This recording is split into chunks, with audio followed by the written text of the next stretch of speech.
the in thing. I mean, that is the most common disease which we see now. If we recognize obesity as a disease, and we have to recognize obesity as a disease, and mainly it is bad lifestyle, bad eating habits and lack. I mean, still the healthy food is not within reach of lot of people, so we end up eating all the high calorie refined food and end up with all these problems. And mainly the working class, which is going to get affected, because now we have very less time for exercise, less time to search for a proper nutritious meal and eat, so we eat whatever comes in our way during your work time, and we end up with all these problems. Next slide.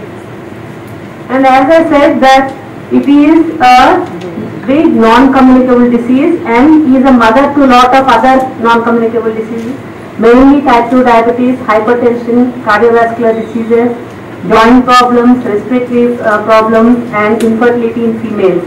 Now, if we can control obesity as a single disease, we can have a total control of all the other diseases which are due to it. Next. And these are the trends which have been seen. The northern states are almost, the obesity levels are almost touching the western values, and the southern states are following it, and this is what has been published by our Indian researchers, who shows that it's increasing more in the urban, less in the rural, but over time all these rural people also take it a fad to eat refined foods. They want to aid the western culture, so even over time the rural population will also face this problem. Next slide please. And as Srinivas Garu said, even children, we see at least 20% of the children are overweight. Go to any school, you will see a lot of children hardly able to walk by themselves, carrying huge bags. Now these children, if not managed now properly, will end up as obese adults in very early age. So they grow up to be an obese adolescent and an obese adult, and they will become prey to the previous diseases which I have already mentioned at a very early age, and that will get down the working size. Our population, which is our greatest strength, will be a sick population. Maybe we'll have a lot of young people, but who are not able to do much work because they are obese, because they are diabetic, because they already have hypertension or heart disease. So children are the primary targets where we should motivate the parents, because the child eats what the parent gives. So the parent should be educated regarding what is the proper diet the child should eat, and encourage the parents that the child should get some exercise daily, on a daily basis, not occasionally. Next slide. And as I said, that it is not just having a huge overweight. I mean, someone above 100 kgs, yes, they need to worry. But someone who is 70 but still has a big abdomen or a tummy needs to worry, because they are at equal risk of developing problems as a huge overweight person, and that is because of what we call metabolic syndrome, which is entirely lacks a 9% fat. So at a lean body mass, we are having more fat.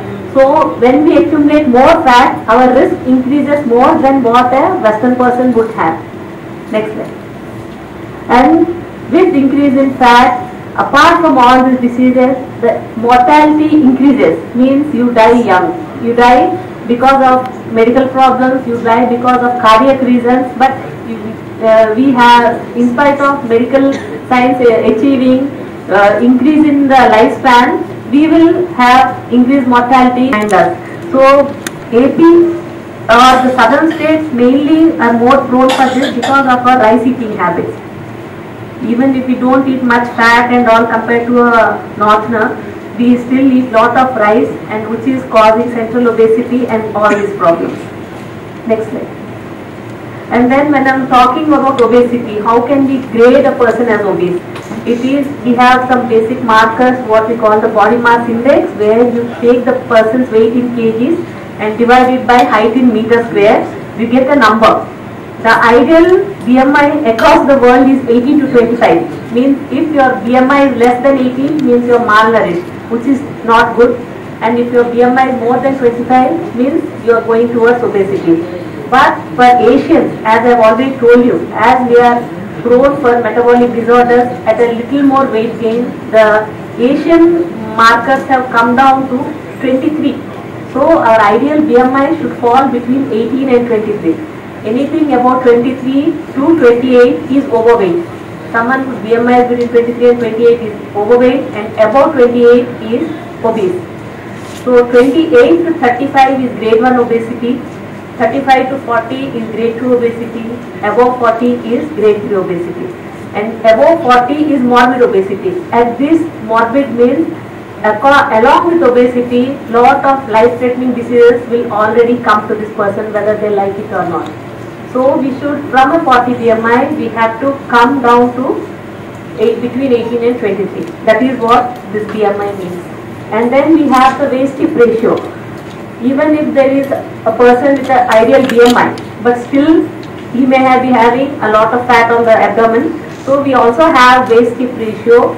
It is the measure between where you divide the narrowest point of the waist by the widest point of the hip. And for a male it should be less than 1, for a female it should be less than 0.85. So if your waist-hip ratio is more than 1, then we are equally risk of having this metabolic syndrome. Next clause. Tell them that they should get their BMI to between 18 and 23 by whatever means, which I will talk later. Plus they should be able to maintain that weight. Dosa, roti, rice, anything, but cut down the volume of carbohydrate.